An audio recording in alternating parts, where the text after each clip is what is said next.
Hey guys, tonight we're traveling thousands of years back to the sun-baked plains of Mesopotamia, to a city with grand ziggurats, dusty courtyards, and shadowy secrets, Babylon. The air is dry, the sandals are flat, and the streets are oddly quiet for a civilization that basically invented the calendar. You're here to explore something deceptively simple: how a bunch of brilliant, sunburned Babylonians tried to tame time itself with sticks. You arrive just before dawn, when the sky is still purple and the animals are waking up before the humans. 2. You can hear the low groans of cattle, the clatter of market stalls being opened, and the faint rustling of reeds near the canal. The temperature is mercifully cool, though that's going to change faster than you'd like. A soft breeze kicks dust across your sandals as you walk past a line of baked mud homes.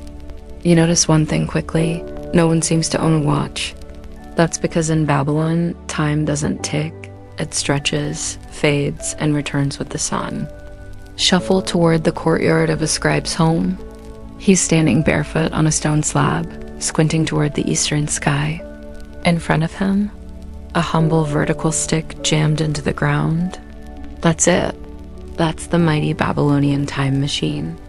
It's called a gnomon, which honestly sounds like a spell from Harry Potter, but is just a fancy term for shadowcaster. As the sun rises, the shadow shortens, then swings around like a slow-motion clock hand. It's sort of like watching paint dry, except paint doesn't tell you when lunch is. Your guide for the day. A sleepy teenage apprentice named Lugal yawns dramatically and waves you over. His job is to mark the shadow's tip every hour, except hour is a generous term, since their hours change length depending on the season. Summer hours are longer, winter ones are short and snippy. So yes, even the time was moody. You crouch beside Lugal as he scratches a mark into the dust with a stylus. That's the third line since sunrise, he mutters. So it's the fourth biru of the morning. You nod sagely, pretending you know what a biru is. Spoiler, it's one of their many overlapping ways of measuring time. Sometimes they use hours, sometimes double hours, sometimes moon phases. It's basically ancient Excel without the spreadsheet. The mud brick walls around the courtyard catch the sunlight and glow a soft orange. Everything smells like date syrup and old sandals. A woman nearby is grinding barley while humming what might be a lullaby or a curse. You're too tired to tell. The city is waking up slowly, and yet somehow it feels like you're already behind. Scheduled. You follow Lugal to the edge of the courtyard where another stick is set in a bowl of water. This is a different tool, a water clock, or clepsydra.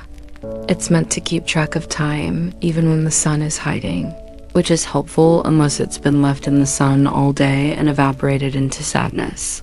Right now it's half full, and Lugal is frowning at it like it insulted his goat.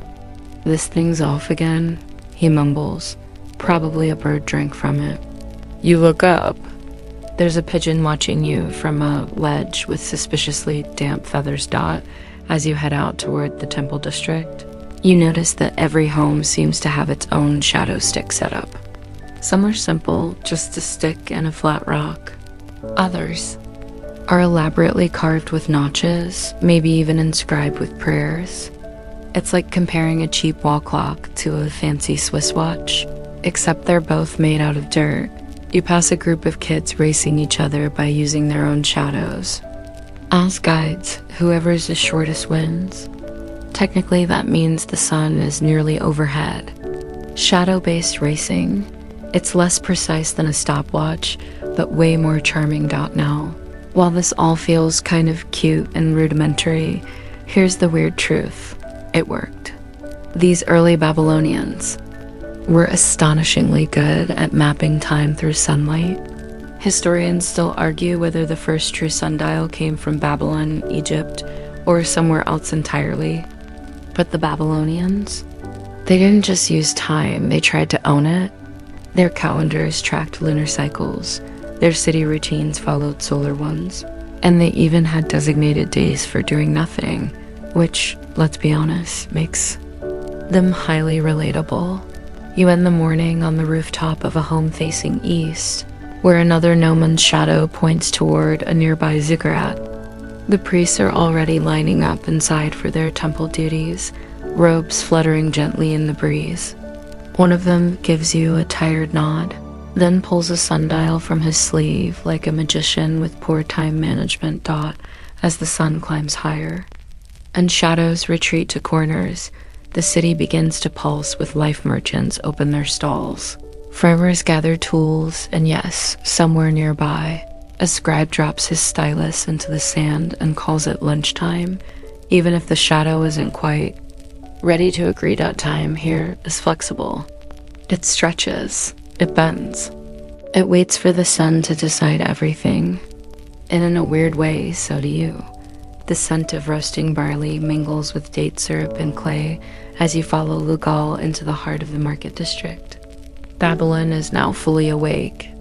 Oxen trudge lazily under loads of grain, and hawkers shout sleepy praises for their vegetables, though no one seems to be in much of a rush.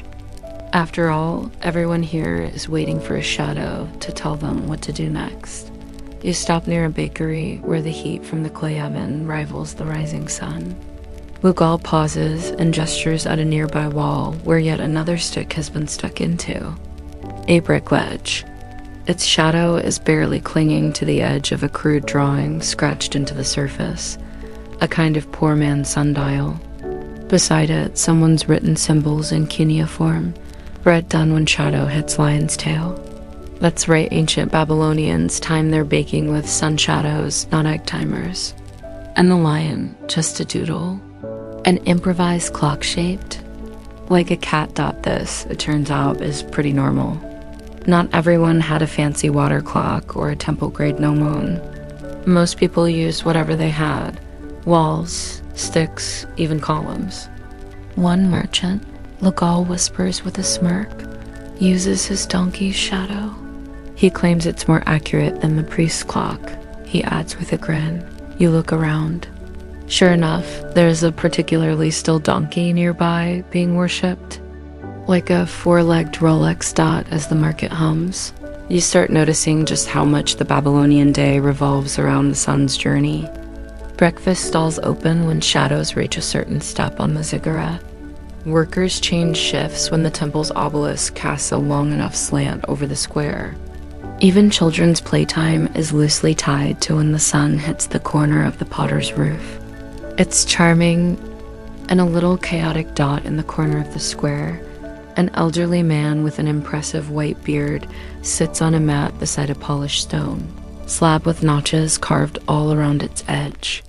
He waves you over and introduces himself as Marduxeri, a former priest of the temple. I don't trust those lazy boys anymore, he mutters.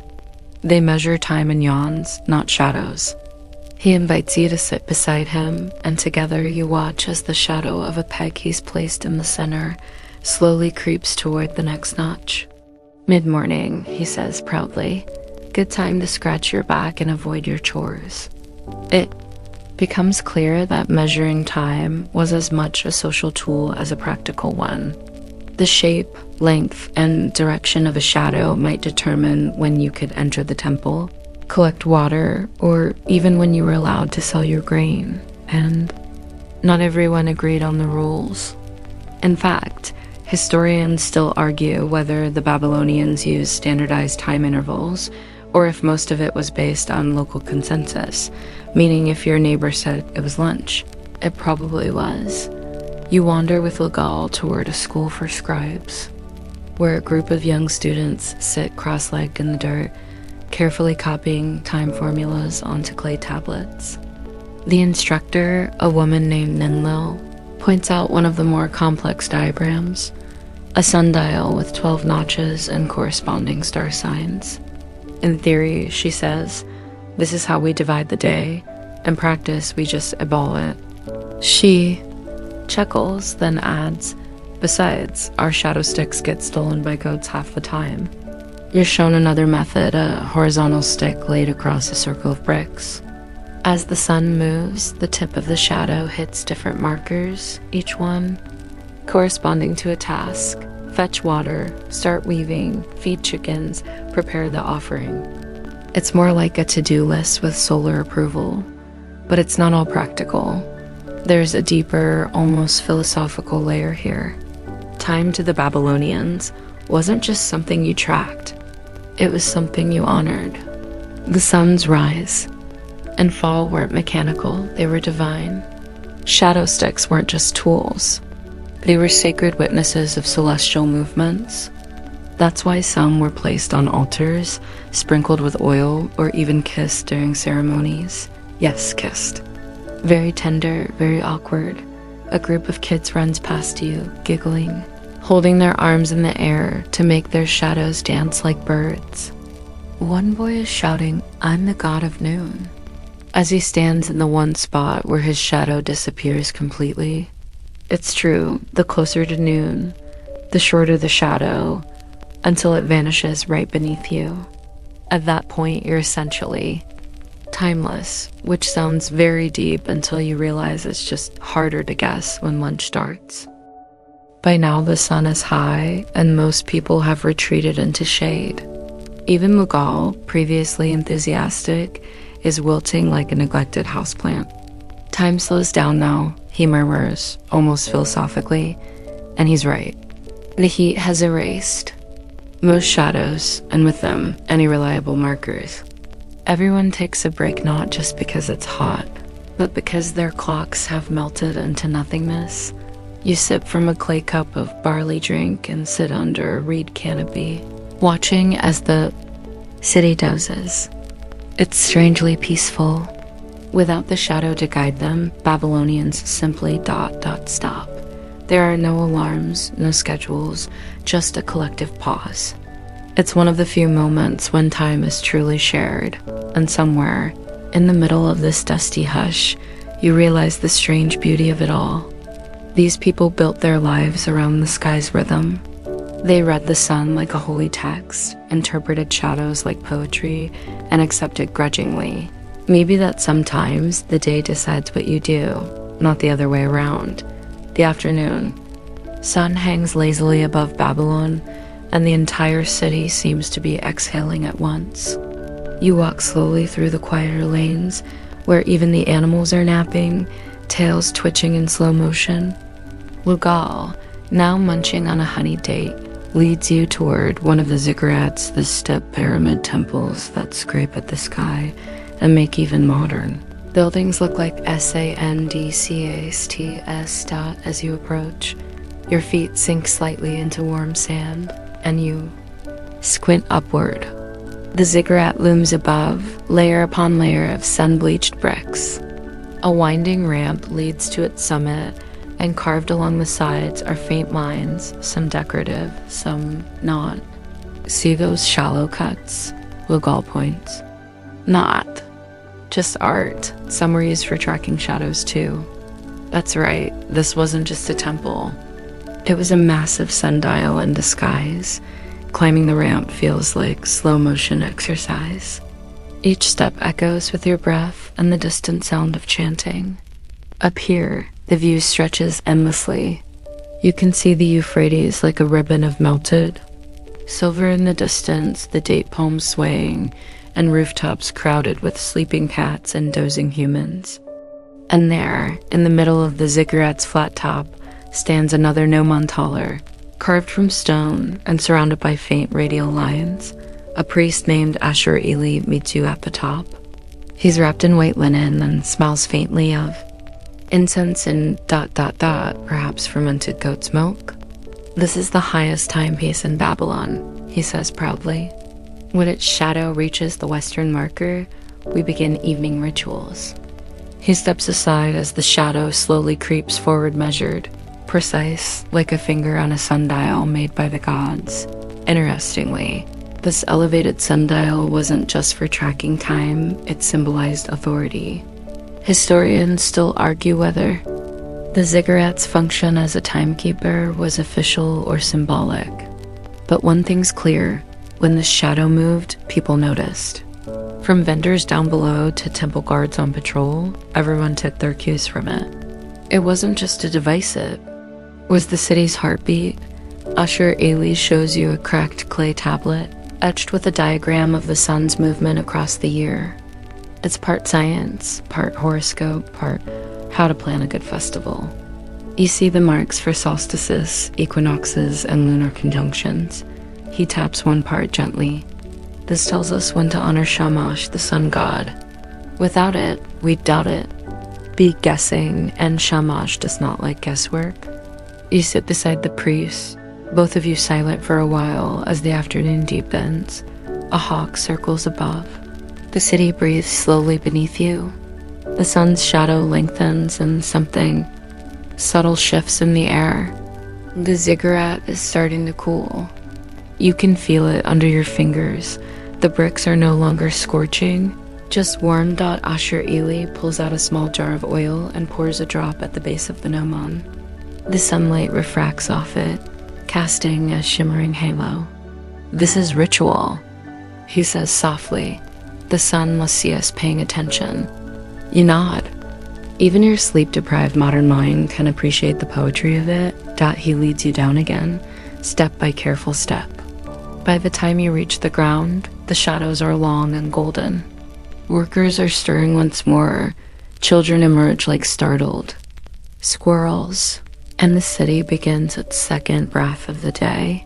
You head toward the canal district where boats are bobbing gently against muddy banks. A man is using the shadow of his fishing rod as a makeshift clock when it aligns with the broken plank on the dock. He knows his wife will come yelling if he's not home with dinner. It's all oddly precise, despite its informality.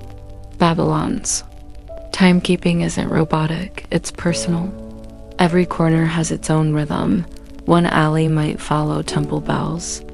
Another watches the pigeon flock that takes off every evening at the same time. One woman tracks time by when her neighbor starts humming a particular tune, which might be less accurate than a sundial, but far more charming. As the sky softens into pastel shades, you arrive at a potter's shop where clay tablets are drying in rows. A few of them are inscribed with time records. Shadow reached the 6th mark. Water clock full. Sunset prayer delayed, cloudy. These weren't just reminders. They were records of time itself. The Babylonians didn't just watch time, they documented its every hiccup. You find a particularly odd tablet that mentions a day with no shadow. You look puzzled. Lugal shrugs. Total cloud cover. Happens once a year. Everyone panics, thinks the gods are playing dice. He chuckles. We just nap through it. The sun now kisses the rooftops, and the shadows stretch like lazy cats. The city is at its most beautiful, bathed in amber light, quiet but not. Silent, slow, but not still. You sit on a low wall with Lugal, chewing a fig and watching a boy mark the lengthening shadow of a temple pillar. When it hits a certain stone, he'll light the evening lamp. Until then, everyone just waits. It's in that waiting that you start to feel the core of this culture. Time isn't hunted down, it arrives when it's ready. There are no countdowns, no meetings that could have been an email. There's just the sun, the sky, and the people who watch both with quiet reverence, and the occasional sarcastic yawn. Evening in Babylon arrives with grace, not alarms. The sun dips below the horizon like it's been gently tugged down by invisible threads, and the city responds in kind, slowly, softly, without fanfare. You follow Lugal through winding back alleys where lamplighters begin their rounds, carrying oil pots and flickering flames. The smell of burning wicks, cooked lentils, and river mud fills the air. You pass under a stone archway where a woman sits beside a quiet bronze vessel, a clepsydra, or water clock. She stirs the surface occasionally, watching how the water drips through a tiny hole into a lower bowl. One bowl, one task, she says. When it's empty, I stop weaving. Simple as that. Babylonians used these water clocks, especially after sunset when shadows disappeared. Without sunlight, they relied on a different element to tell time, liquid instead of light. The sound of water dripping into the lower chamber is faint but rhythmic, like a heartbeat for the night. It's not perfect. Evaporation, temperature, and tiny blockages could throw it off, but perfection wasn't the goal. Function was. And it worked well enough to keep life flowing. When the sky went dark, you continue along the riverbank. A group of young boys plays near another clock, a floating disc of wood with a small hole drilled into its center. As it slowly sinks, they cheer. The last one to predict when it'll submerge has to fetch more water. Guess wrong, one laughs. And you're the bucket boy. It's a rudimentary time game, but also a clever lesson. They're learning to read the passage of time without even knowing it. Further down, you encounter the Temple of Sign, the moon god. The priests here keep a different kind of time, lunar time. You're led to a chamber with a domed ceiling, painted with stars and moons.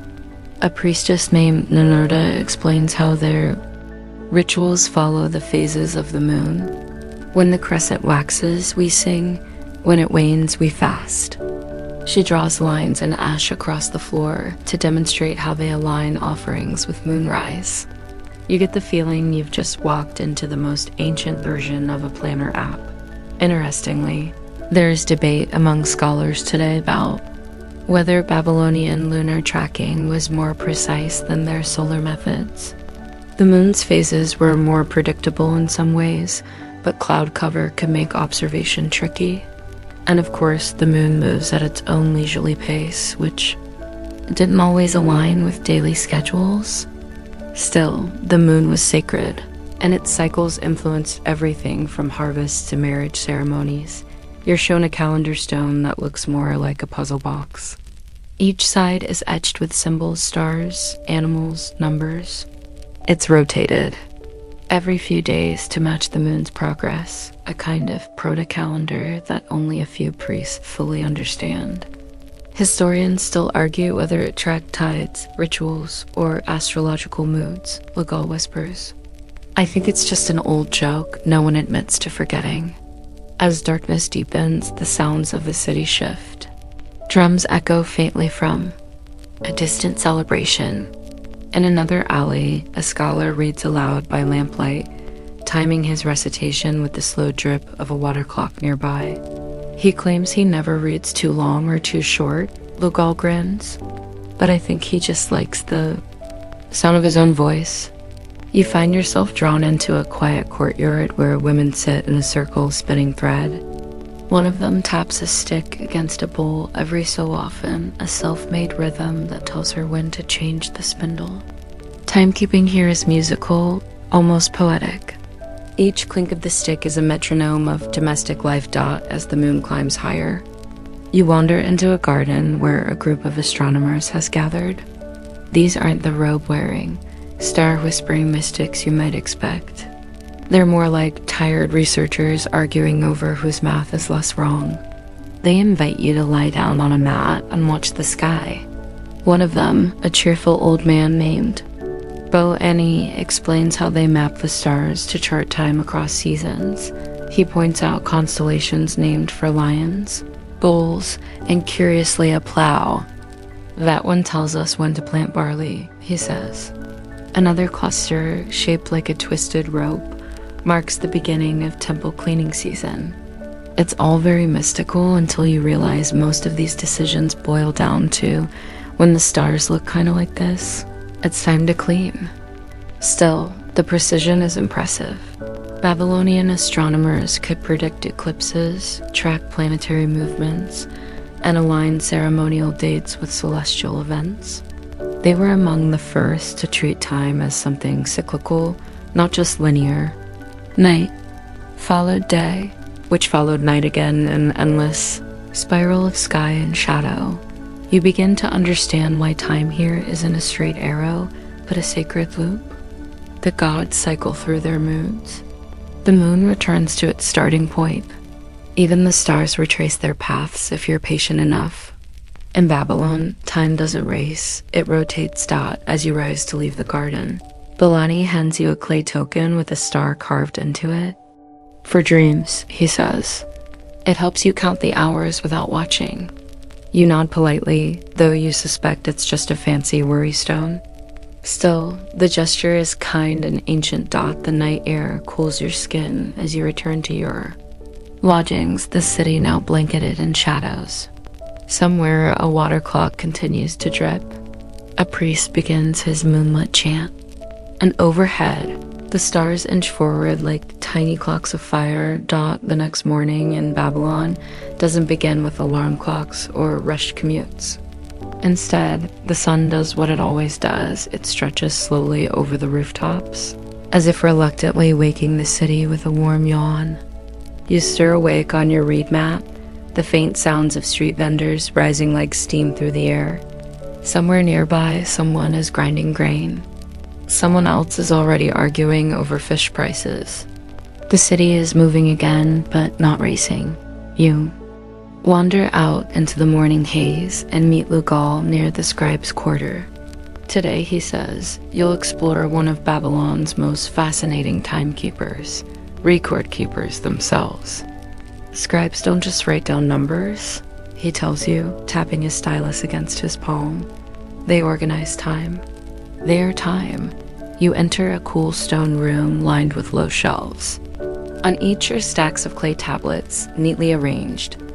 By subject, harvest tallies, temple donations, rainfall records, and yes-time logs. A scribe named Nabozeri, barely 20, but already with ink-stained fingers and the eyes of someone who hasn't slept in a week, greets you with a nod. He shows you a recent log. It notes when the sun crossed a particular rooftop, when temple bells rang, when the goat herd returned from pasture. This wasn't idle data. It helped track everything from taxes to religious observances. If someone didn't show up for a sacrifice, Nabozeri says, we can tell whether they were late or just lazy. It's here you learn that Babylon didn't have a standardized clock across the city.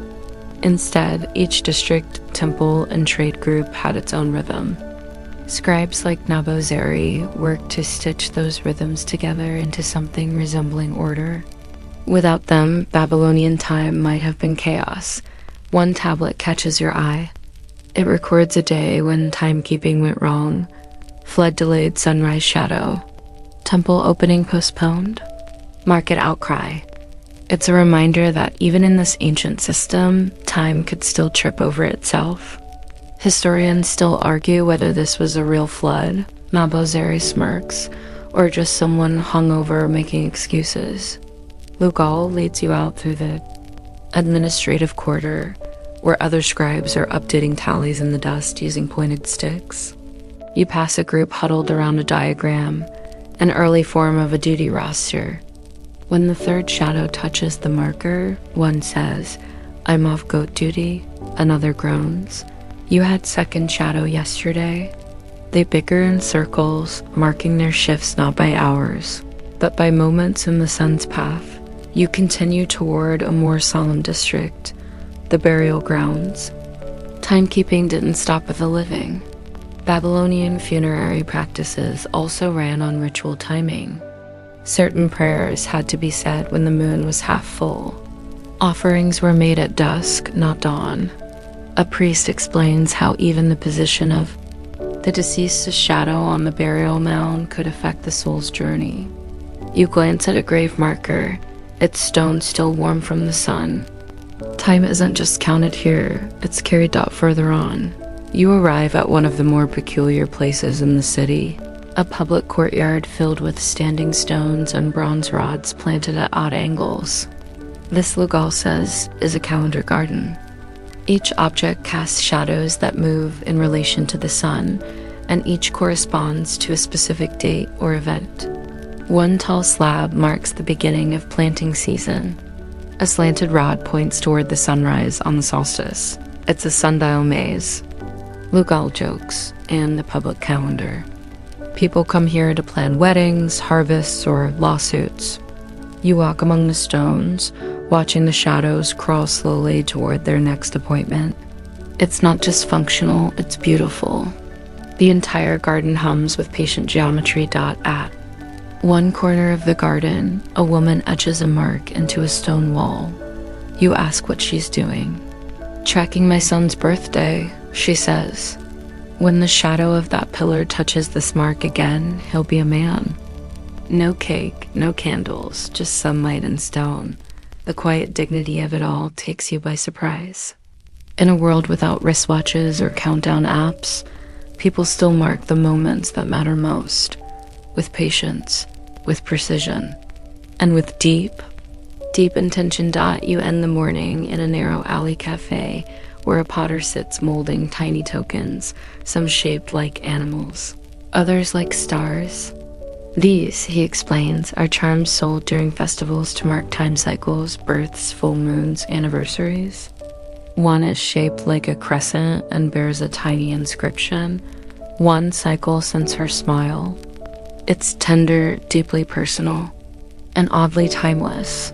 Babylon doesn't force time to obey, it invites it to dance. In every shadow, every drop of water, every scratch in a clay tablet, time isn't a tyrant, it's a quiet guest, gently tapped on the shoulder to remind you it's still here. You lean back, the sun warm on your face, and let it wash over you. Somewhere nearby, a rooster crows a little too late. Someone claps twice and then forgets why. A small dog barks at a drifting cloud, and the city just continues exactly on schedule, even if nobody quite agrees what time it is that afternoon in. Babylon stretches lazily like a cat sunbathing on a windowsill. The city's energy slows, though it never fully stops. Merchants wave fans over their wares. Priests retreat to shaded corridors. And you, now well-fed from a lunch of barley cakes and date syrup, find yourself guided by Lugal toward one of the strangest forms of timekeeping the Babylonians ever dreamed up: astrology. You pass through a thick curtain into a high-ceilinged chamber, the walls covered in murals of constellations and gods with wings, horns, and serious opinions. The air smells of burning frankincense and dried fig. This is the house of the observers, or star watchers. Known as Kapsaru, translate celestial gossip into earthly decisions. A quiet man in a blue robe motions for you to sit. His name is Ashur Idin, and he doesn't greet you so much as study you. Your brow speaks of Saturn's influence, he mutters. Unhurried, possibly clumsy, you nod awkwardly. He seems satisfied. Babylonian astrology wasn't just fortune-telling, it was a kind of cosmic clock. Each planet, each constellation, was a hand moving across a divine timepiece.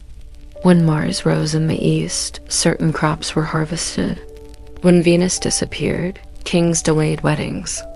The heavens dictated everything from rainfall to royal decrees that Ashur Idin brings out a battered clay tablet etched with symbols and lines, what we might call a star chart. This, he explains, tracks Ishtar's dance across the sky. Ishtar, goddess of love and war, apparently liked to make an entrance. Her movements signaled moments of passion or conflict. When she dipped below the horizon, priests postponed arguments and romantic proposals alike. You're shown another tablet, this one with a long list of predictions. If the moon is seen within Taurus, fish will vanish. If Jupiter is dim, plague shall miss the east gate. These sound ridiculous, yet somehow poetic.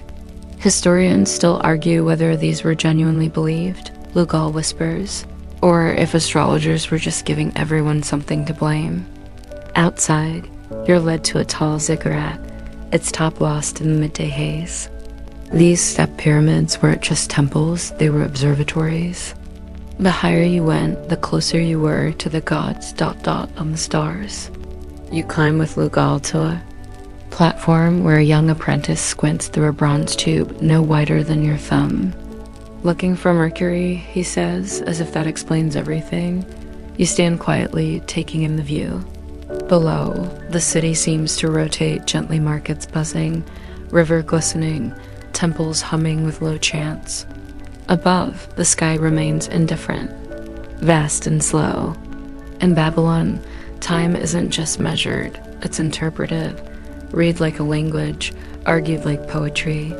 The apprentice beside you hands you a small clay disc.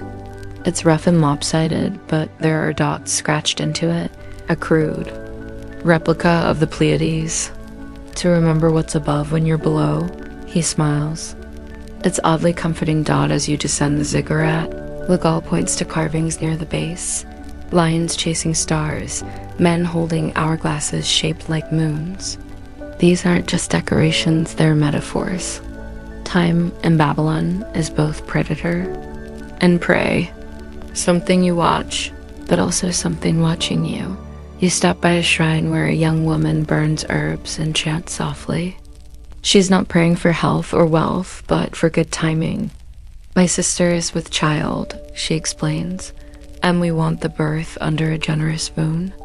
Timing births by stars might seem odd, but in a world where fate was written above, it made perfect sense. A few streets over, you're introduced to a scribe who tracks omens in the sky. He shows you a table where eclipses are predicted, sometimes centuries in advance. We know when the sun will vanish, he says, but not when my wife will stop shouting. You both laugh, quietly dot the notion that such precise knowledge existed in a city without glass lenses or digital clocks is staggering. Babylonian astrologers predicted lunar eclipses with surprising accuracy using cycles like the Sarosan. 18-year patterns still respected today. Even NASA admits they were onto something, though historians debate how deeply the average citizen understood this. The celestial timing shaped lives regardless. Later, you visit a school for young scribes. They're learning to identify constellations using oil lamps and ceiling projections. One boy proudly names the goatfish, another points out the plow of heaven.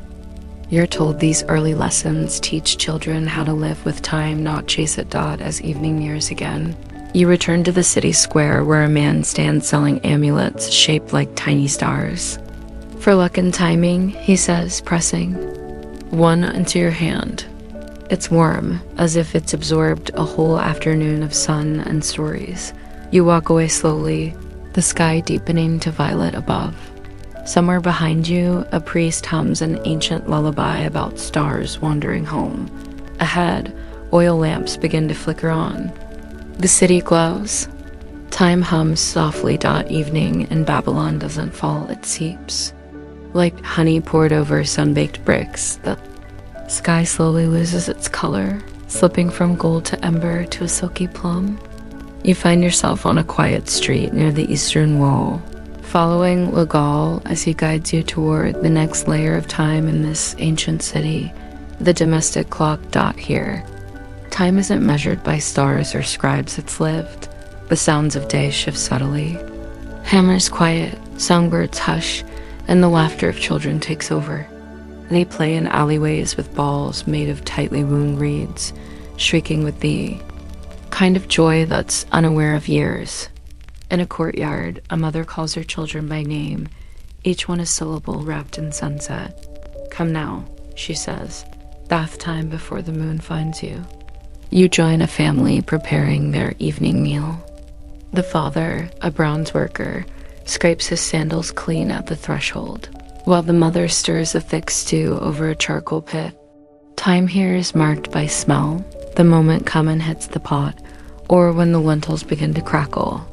Their youngest child asks if it's sleep time yet, and the mother laughs. When your belly says so. Meals in Babylon weren't just about food, they were rituals of rhythm. People didn't eat by the hour. They ate when shadows touched certain walls, or when the day's warmth clung to the stone just right. Legal points to a polished rock at the door, shaped by generations of hands that tested its temperature. When it's cool, it's safe to sleep, he says. Later, you help grind barley for flatbreads. The stone is heavy, the motion slow, almost meditative. You won't survive as a baker, someone jokes, but maybe as a storyteller. You take it as a compliment. Once the meal is shared, family members gather for storytelling. This isn't Netflix. This is ancient binge watching. Grandparents recount tales of monstrous floods, talking lions, and gods who get jealous over sandals. A girl asks for her favorite, the one where a clever thief tricks a demon by swapping water jars. You've heard this 10 times, her brother groans. But I still don't know how it ends. She beams Dot as laughter fades. Someone begins playing a lyre soft notes that stitch the dusk together. And here's the curious part, the rhythm isn't constant. It rises and falls with the mood, matching the breath of the room. The pace slows. Shoulders relax. The very sound teaches your body that night has arrived.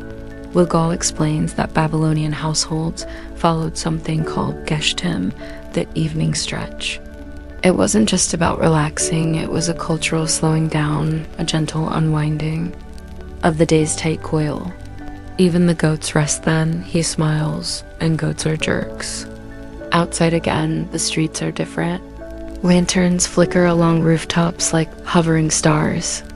Vendors peddle bedtime remedies, chamomile tea, dried figs, even a salve made from date sap and poppy milk. For anxious dreams, they whisper. You buy a tiny jar and hold it to your nose. It smells of memories you haven't had yet. You. Pass a group of women gathering water at a fountain. They speak softly, pausing now and then to listen for the turning of the wind. One mentions that her neighbor gave birth at second L, a phrase you don't fully understand. Lugal translates. That's just before the last lizard scurries into the walls. You realize time here doesn't tick, it crawls, leaps, meanders. Back at the edge of the city, you stop at a terrace overlooking the Euphrates. The river reflects the sky like molten glass. Down below, fishermen row in silence, casting nets with fluid movements that seem choreographed by the stars themselves. You wonder how long they'll stay out. As long as the fish are awake, Lugal says, answering the question you didn't ask aloud, Dot, it's here. Watching the city exhale, that you finally feel it, the rhythm of a world not ruled by minutes, but by moments. No one checks a sundial to see if it's bedtime. They just know. The silence grows warmer, denser. The night wraps around your shoulders like a familiar shawl, Dot, in Babylon. Sleep isn't a command, it's a companion, and just before you turn to head back, an old woman in a corner stall whistles 3 sharp notes. A dog barks in response. Somewhere else, a man coughs twice and a child giggles. It's a secret language of nighttime sounds. It means the world is still turning, and you're right on time. By the time you return to the heart of the city, the stars have fully claimed the sky. Babylon at night is nothing like the chaos of the sunlit bazaar. It hums instead of shouts, breathes instead of bustles. You're led now to a place Lugal says you must see to truly understand how Babylon measured its nights. The Temple of Dreams. Yes, that's what it's called. Not metaphorically, literally. The Igig Paru, as it's known in Sumerian, is dedicated to Gula, the goddess of healing and sleep. And here, dreams aren't just dreams. They're messages, diagnoses, even court evidence. If you dreamed of a fish flying into your mouth, someone somewhere was probably taking notes. Inside. The scent of crushed lavender and warm olive oil hugs the walls. Acolytes glide past barefoot, whispering, adjusting oil lamps and lighting bundles.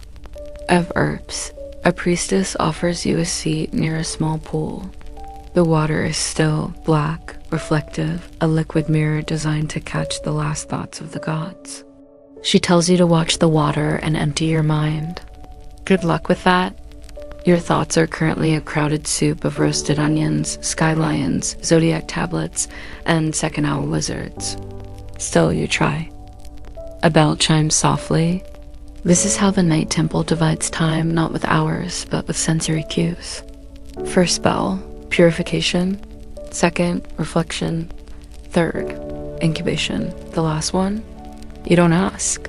Lugal whispers that wealthy Babylonians used to pay for curated dreams, sleeping in temple beds where priests would chant and burn specific herbs to summon visions.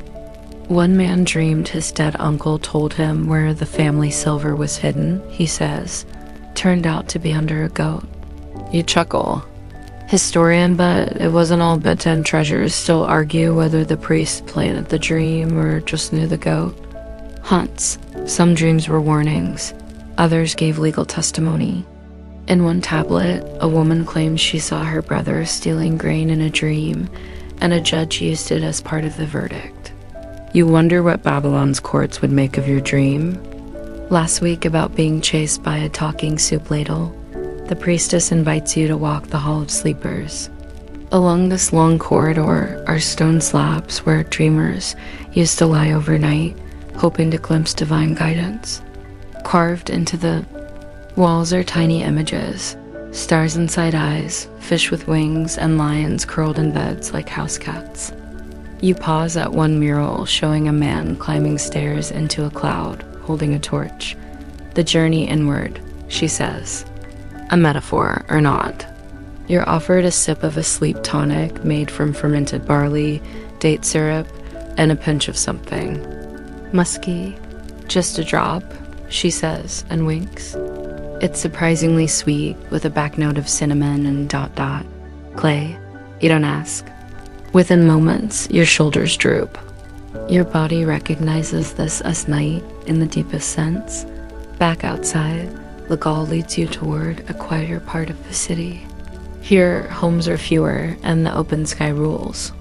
You pass a shepherd asleep with his head on a rolled-up tunic, a small dog, nestled against his side. Above him, the stars wheel silently. Legal points to a faint streak across the sky. That's the path of the gods, he murmurs. We call it the river above. You realize he means the Milky Way. They say if you watch it long enough, you'll remember who you were before you were born. You blink slowly, unsure if it's the tonic or the poetry, but you believe him just a little. And then, like a magician unveiling a final trick, he takes you to the ancient water clock, a vessel carved from stone, with a tiny hole at the bottom. Water drips steadily into another bowl. Night is measured in drops, he says. One dream per splash. You crouch beside it, mesmerized. The drip echoes gently, soft, and hypnotic. You ask how accurate it is. He shrugs. As accurate as dreams need to be. Nearby, a boy counts the drops with smooth pebbles, placing one into a clay dish every 10 splashes.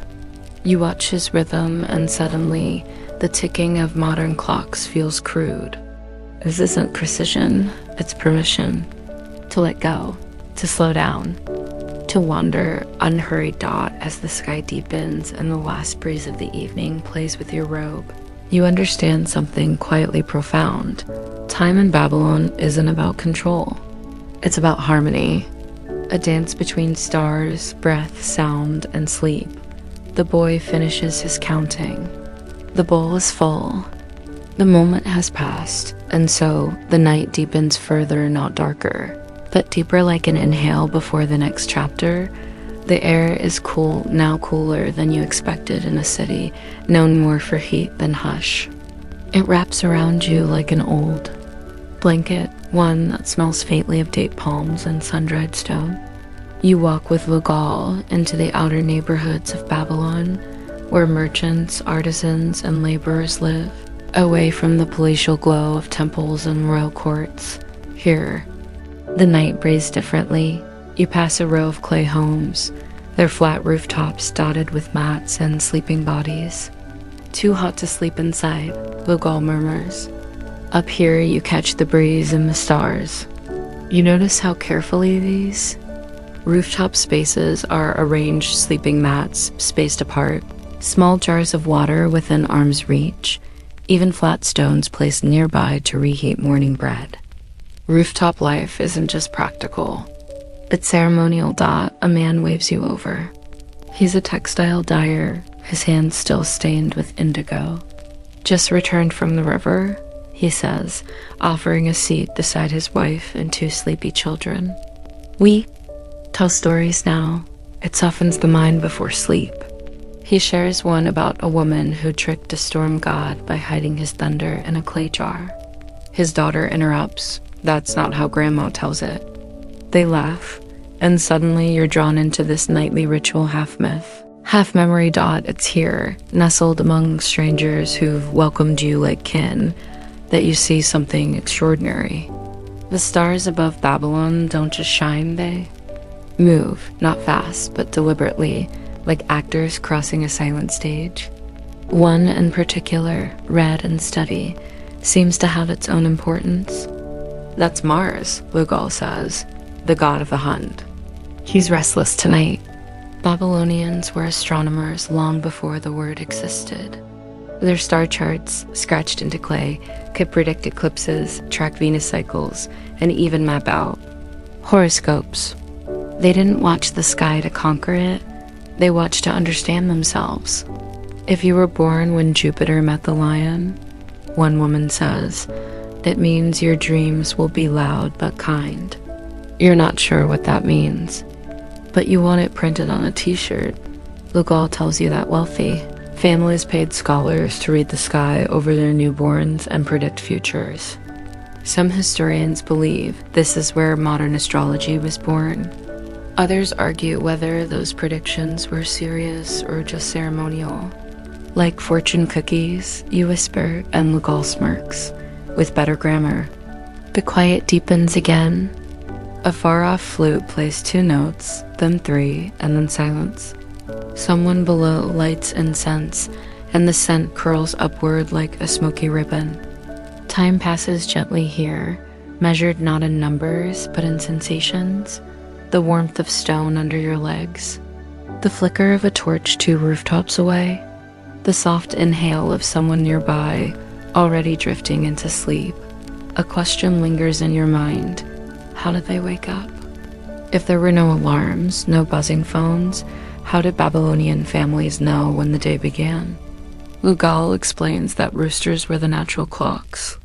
But more interestingly, many households used the slow burning of oil lamps or incense coils.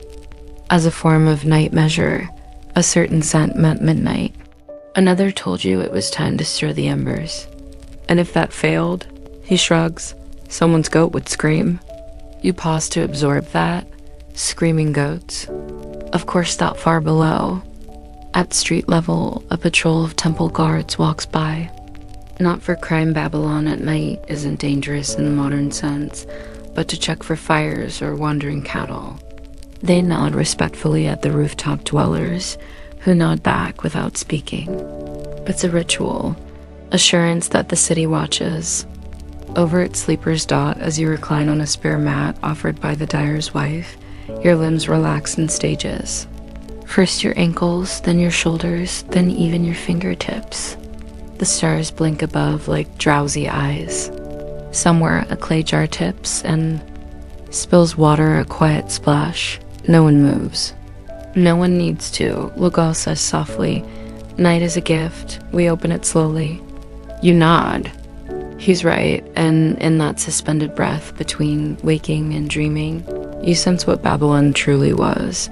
Not just a place of conquest and kings, but a city of rhythms.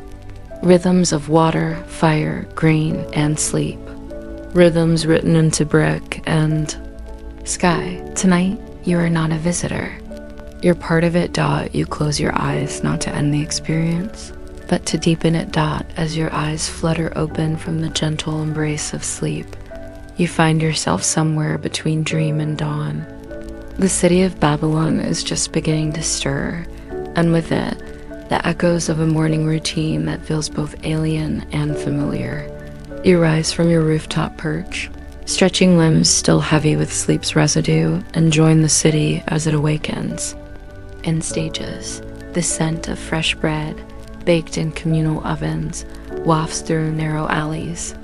Bakers, already at work, shape dough with practiced hands, their fingers dusted in flour like ancient artisans crafting the future. The crackle of wood fires mingles with birdsong, a Babylonian symphony that plays at dawn.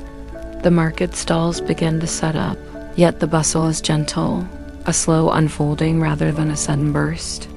Women, their hair wrapped in cloth, bring baskets of dates, figs, and pomegranates, calling out prices in soft voices. Men carry bundles of reeds or pottery, the clatter of their footsteps adding to the awakening chorus. You observe how daily life is marked by small, purposeful rituals. The washing of hands before meals, the offering of bread and beer to household gods, the quiet greetings exchanged between neighbors. These simple acts create a rhythm, a sense of order to counterbalance the unpredictable whims of the gods and fate. Historians still debate the exact role of certain gods in daily Babylonian life, whether some were worshipped more out of fear or genuine affection. For example, Nabu, god of writing and wisdom, was revered, but some whispered that his favor could be capricious, a reflection of a scholar's own anxieties. You wonder if scribes ever dreamt of more forgiving deities. As you wander through a marketplace, you overhear a peculiar conversation about an invention meant to help insomniacs, the sound box, a small wooden instrument designed to mimic soothing natural noises. Its effectiveness remains uncertain, and some claim it is little more than a fancy box with an empty belly. But the idea that people centuries ago struggled with sleeplessness, just like you, is oddly comforting. You pause near a stall selling medicinal herbs, where a healer explains the use of poppy seeds, chamomile, and other botanicals intended to calm restless minds. It seems the search for a peaceful sleep has been universal across time, bridging gaps of culture and era. Elsewhere, you catch a glimpse of a scribe carefully copying cuneiform tablets, his hands steady despite the early hour. He hums softly, a lullaby passed down generations, a whisper to soothe not just the body but the soul. By now, the sun's first rays filter through the latticework windows of a nearby home, casting soft patterns on earthen floors. Life in Babylon begins anew, its heartbeat steady, slow, and profoundly human. You feel a gentle warmth spreading inside, an invitation to carry this timeless calm with you wherever you go next. The morning light casts long, soft shadows over the bustling streets of Babylon, filtering through the intricately woven reed mats hung outside homes to dry. You wander deeper into the city, past markets brimming with fresh spices, woven cloths, and shimmering bronze tools. The sounds of laughter and barter mingle with the distant hum of temple chants, creating a tapestry of everyday life that feels both alive and timeless. You find yourself at the steps of a small temple dedicated to Ninkasi, the goddess of beer and brewing. Inside, the air is warm and fragrant, filled with the scent of fermenting barley and dates. Brewing was a sacred art here, and beer was more than just a drink. It was nourishment, medicine, and social glue. Women often managed the brewing, turning over this ancient craft from generation to generation. You sit beside an elderly brewer who offers you a cup of the dark, frothy liquid. It's earthy, slightly sweet, and surprisingly smooth. She tells you how this daily ritual connects her to her ancestors and the gods, a reminder of continuity amidst change. Historians still argue whether beer's importance in Babylon was more practical or spiritual. Was it a staple that simply kept the city functioning, or a sacred potion that bound people to their divine protectors? Either way, it was a centerpiece of social life. Moving on, you observe children playing near a well, their laughter bright against the hum of adult voices. They chase each other with sticks and stones, their games rooted in the natural world, the animals, plants, and skies they observe daily. You learn that many childhood games reflected myths and legends, helping the young learn lessons about courage, kindness, and respect. A group of artisans nearby work on colorful glazed bricks, destined for the walls of great palaces and temples. The shimmering blues and golds catch the light as they carefully press patterns into the wet clay. These decorative bricks tell stories of kings and battles, of gods and creation preserving history in stone. You pause at a street vendor selling an unusual treat, date syrup poured over roasted sesame seeds. The sweet, nutty flavor is a comforting taste of the land's bounty, a reminder that even in ancient times, simple pleasures were cherished. You feel a gentle peace settle over you, a calm invitation to witness not just a civilization's achievements, but its heart, its people, their joys, their daily rhythms, and their shared stories. The afternoon sun warms the city's walls as you drift toward the Grand Ziggurat, its towering stepped form rising like a mountain of clay and dreams. Pilgrims and priests ascend slowly, their footsteps echoing faintly against the stone, each step a prayer, each breath a sacred offering. The ziggurat isn't just architecture, it's a bridge between earth and sky, a place where the divine seems just within reach. You watch as a priestess tends to a small fire at the summit, incense smoke curling upward, mingling with the dry air. She whispers blessings to the gods, her voice a soft chant that seems to blend seamlessly with the wind. The rituals here are timeless, meant to sustain the fragile bond between mortals and immortals. Nearby, merchants sell intricately carved amulets, tiny talismans meant to ward off evil or bring luck. You learn that these objects were deeply personal, often made from stones or metals believed to carry specific powers.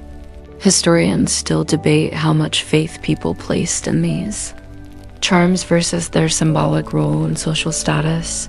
The day wanes and the markets slowly empty.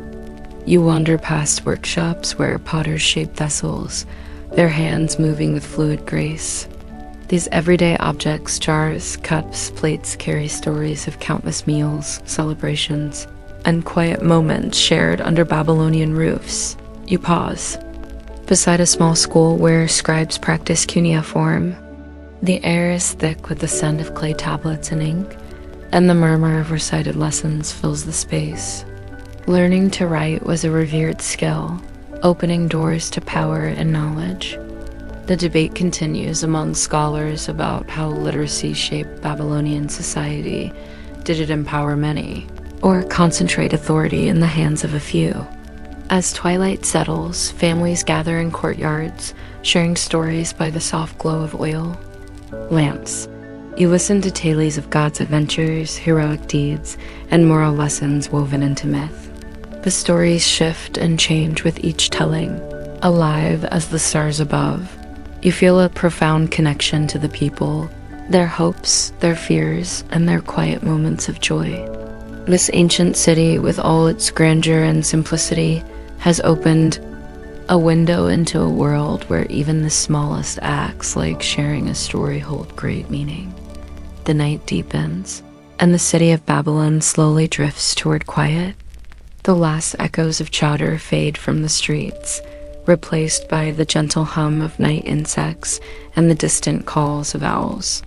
You find yourself on a rooftop, gazing up at the vast sky dotted with stars, their faint light a reminder of the cosmos. Timeless watch over humanity. You think about the Babylonians' deep fascination with the heavens. Astronomy was both science and mysticism here, a way to interpret the gods' will and navigate the future. Priests and scholars spent hours charting stars and planets, developing some of the earliest known star catalogs. Some of their predictions were impressively accurate. Others, well, let's say historians still argue whether certain celestial events were truly omens or just coincidences. Nearby, a family prepares for rest inside their home. They light small oil lamps and place bowls of water to keep the air moist, a practical way to ease dry throats in the arid climate. You overhear talk of herbs believed to promote restful sleep, including the use of valerian and lavender. The quest for a good night's rest isn't just modern, it's a very ancient concern. Curious fringe fact, some Babylonians supposedly used crocodile dung as a cosmetic and even as a type of sunscreen, although historians still debate the validity of this claim and what it says about ancient beauty routines. Imagine applying that before bed. You let yourself be lulled by the calm, feeling the pulse of a city that never truly sleeps, but simply shifts rhythms with the day's cycle. The knowledge that people centuries ago had similar hopes for peace, comfort, and rest is soothing in its own right. As your eyelids grow heavier, you recall the gentle rhythm of life you've witnessed, from the bakery's first light to the stargazer's prayers. It's a timeless dance, a slow unfolding that invites you to surrender to rest with a mind full of wonder and a heart at ease. You awaken just before dawn, the city bathed in soft golden hues, and feel the quiet anticipation of a new day. The early morning rituals are gentle yet purposeful. Women sweep courtyards, children help carry water from the wells, and the first prayers rise to the heavens. This slow start reminds you how much life then, as now, revolved around rhythms of nature and necessity. In the marketplace, merchants begin unpacking their goods, the familiar sense of spices, fresh produce, and baked bread mixing in the air. You notice the intricate craftsmanship of textiles, vibrant wool and flax, dyed in colors drawn from plants and minerals. Each thread tells a story of trade routes in distant lands, of people connected through commerce and curiosity. You meet a blacksmith hammering away, sparks flying softly into the air. His tools and techniques, and primitive yet effective, honed over generations. The debate among historians continues about how much ancient metallurgy influenced the rise and fall of empires. Was it technological innovation or social organization that mattered most? Nearby, a group of women gather to grind grain, sharing quiet conversations and laughter. Their work is the backbone of daily life, and their stories are the city's heartbeat. You learn that in Babylonian culture, women had significant roles in family, economy, and religion, an area where historians are still uncovering layers of complexity. As the sun rises fully, you feel the pulse of the city, steady, enduring, and deeply human. The intertwining of ordinary life with the divine, the practical with the poetic, creates a world that, while distant in time, feels remarkably close to your own experiences. You close your eyes briefly, letting the warm light wash over you, grateful for this journey into a past both strange and familiar. The day winds down once again, and the soft glow of sunset casts long shadows across the ancient streets. You watch as families gather around simple meals, the aroma of stewed lentils and barley filling the air. Food is a celebration here, not just sustenance, a reminder of community, tradition, and the land's generous gifts. You stroll past an artisan carefully painting clay figurines, tiny representations of gods, animals, and everyday people. These small sculptures were cherished keepsakes, believed to carry blessings or protect households. Historians still debate how widespread their use was and what they reveal about Babylonian spirituality. A gentle breeze stirs, carrying whispers of stories told under the stars, tales that have echoed through millennia, shaping cultures far beyond Babylon's walls. You reflect on how history is not just dates and events, but the intimate details of daily life that connect us all. As night fully embraces the city, you feel a quiet calm settle within yourself. The journey through Babylon's streets, its people, and its rhythms has been a gentle unfolding. A lullaby of human experience that invites rest and reflection. Now, as you prepare to close your eyes, remember this ancient world, its soft hum of life, its mysteries, and the simple beauty found in routine and ritual. Let that knowledge be a comforting companion as you drift into sleep. This was the final section of the script. Now, here is the 300-word wind down to close it gently. The city's sounds have faded into a soft silence, like a gentle breath settling after a long day. Imagine yourself lying comfortably, wrapped in the calm of the night, the distant stars twinkling faintly above. The stories you've heard of bustling markets, sacred rituals, and quiet moments now drift softly like a lullaby through your mind. Feel the steady pulse of ancient life slowing down, the rhythms of a world both distant and familiar. The Warmth of clay walls, the scent of fresh bread mingling with the desert air, the faint murmur of prayers rising to the sky all blend into a soothing embrace. It's a reminder that across centuries, humans have shared these moments of peace and connection. As you breathe deeply, let your thoughts settle on the simple pleasures, the laughter of children, the touch of a loved one, the quiet work of hands shaping the day. These are timeless, echoing through history and into your present. There's no rush now, just the soft unfolding of night wrapping you in its quiet comfort. The ancient city you visited lives on in the gentle stories carried by the wind, in the warmth of memory, and the promise of rest. So, close your eyes with ease. Let the calm wash over you and allow sleep to come gently, like the slow closing of a book after a story well told. Sweet dreams.